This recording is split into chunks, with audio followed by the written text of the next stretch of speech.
दिल्ली में अचानक से एक दिन अप्रैल 2023 के एक दिन ये खंडहर जो है उसके पीछे बनी बिल्डिंग बड़ी चर्चा में आ जाते हैं। आईएएस अधिकारी पे आरोप है कि उसने खंडहर को तुड़वा के, खंडहर तो खंडहर भी नहीं था, अव्वल तो वो था एएसआई का मॉन्यूमेंट, ऐतिहासिक धरोहर था आर्कियोलॉजिकल सर्वे ऑफ इंडिया का, तुड़वा कर उसने अपना घर बनवा दिया। अब इस पे रिपोर्ट आई तो हल्ला मचा, मीडिया के कैमरे आ गए, हम भी आ गए। इस जंगल झंखाड़ के बीच में इस खंडहर में हम गए और पीछे एक मुक्का दिख रहा है, उस मुक्के से जाने का रास्ता बनता है, उस छत से, टूटी हुई छत से उतरने का रास्ता बनता है। और लोग बताते हैं कि साहब ने तुड़वा के सब अपना बनवा लिया। तो इस रिपोर्ट में मैं और मेरे साथी हरी जो इसमें ग्राउंड पे हैं, हम इस सच को थोड़ा तलाशने की, थोड़ा तजवीजने की कोशिश करेंगे। आइए देखते हैं।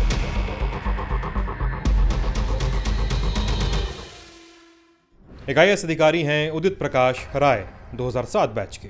उन पर आरोप लग रहे हैं कि उन्होंने दिल्ली के लाजपत नगर के जल विहार में एक ऐतिहासिक धरोहर को ढहा दिया और उसकी जगह अपना सरकारी बंगला खड़ा कर दिया। जब हम बंगला कहें तो उसे बंगला या कोठी ही समझिए, मकान जैसी चीज समझने की गलती मत करिए। जिस समय आईएएस उदित ने धरोहर को गिराकर अपना मकान बनवाया, उस समय वो दिल्ली जल बोर्ड में सीईओ की पोस्ट पे काम कर रहे थे।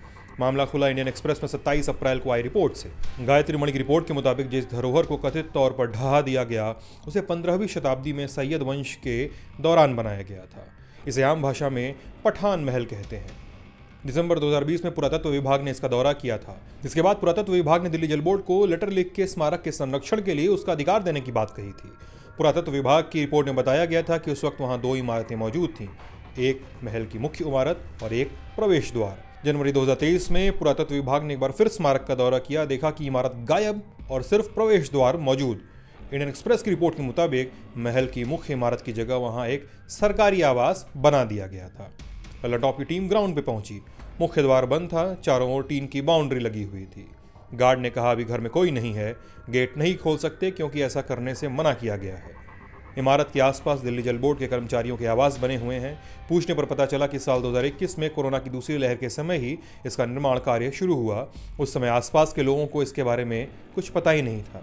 मकान में पीछे के रास्ते से एंट्री ली गई, धरोहर खंडहर बनी मिली। जाने का कोई रास्ता नहीं, जंगल झंखाड़ से होकर जाना होता है, या तो दीवार पर चढ़ के या तो माननुमा छेद से घुसकर आप खंडहर में दाखिल होते हैं। फिर दिखता है टूटा हुआ महल और सामने चमचमाता सफ़ेद रंग का बंगला। पास में खेलने आने वाले बच्चे बताते हैं कि ये कोठी पहले कैसी थी और अब क्या हाल है। पहले ना ये जब ये टूटी नहीं थी तो वहाँ पे एक वो बनी हुई थी, ऐसी कोठी बनी हुई थी वहाँ पे। तो उसके आगे पहले गार्डन था, हम सारे बच्चे वहाँ पे खेलते थे पहले, जब ये टूटी नहीं थी। तो अब ये वहाँ पे वो तोड़ के बना दी गई है। वहाँ यहाँ पे एक पार्क भी था और आगे की साइड बनी हुई थी, पहले ऐसी बना हुआ था। इतना बड़ा वो, जितने बड़े जो अभी जो टूट के जो बनी गया है ना, वहीं पे एक और भी बना हुआ था। ये पूरा यहाँ से पूरा ये बना हुआ था, शिव मंदिर से यहाँ तक ये बने हुए थे। अच्छा। और यहाँ की जो ये दीवारें आगे की वो सारी तोड़ दी गई हैं और नया बना दिया गया। वहीं पास के लोग बताते हैं कि जो पार्क था उसका रास्ता ब्लॉक कर दिया गया, इसलिए रिपोर्ट का फॉलोअप करते पत्रकारों को दीवार फांद कर ही आना जाना होता है। लेकिन इतिहास की धरोहर टूट गई। दिल्ली विजिलेंस विभाग ने अब नोटिस भेजी है। अभी तो आईएएस उदित मिजोरम में पोस्टेड हैं, लेकिन नोटिस तो भेजी गई है। नोटिस में कहा गया कि पठान काल का महल कथित तौर पर दिल्ली जल बोर्ड के सीईओ उदित प्रकाश राय के कहने पर गिराया गया था। इसके लिए दिल्ली जल बोर्ड के इंजीनियर्स की मदद ली गई थी।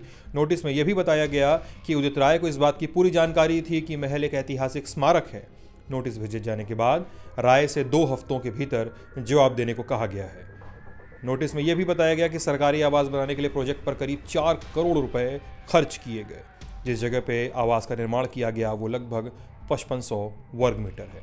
उदित की पत्नी ने इंडियन एक्सप्रेस से बताया कि आरोप पूरी तरह से गलत हैं। जिस जगह पर आवास बनाया गया वहां जल बोर्ड के पुराने आवास बने थे। इन्हीं आवासों को फिर से रिपेयर किया गया है। यह उनका निजी घर नहीं है। आज भी स्मारक दीवार के दूसरी तरफ बना हुआ है, ऐसा वे कहती हैं। दिल्ली सरकार और बाकी अधिकारियों की तरफ से अभी साफ साफ कोई बात सामने नहीं आई है। लेकिन बस सवाल एक है, जब सब सच बोल रहे हैं तो झूठ कौन बोल रहा है।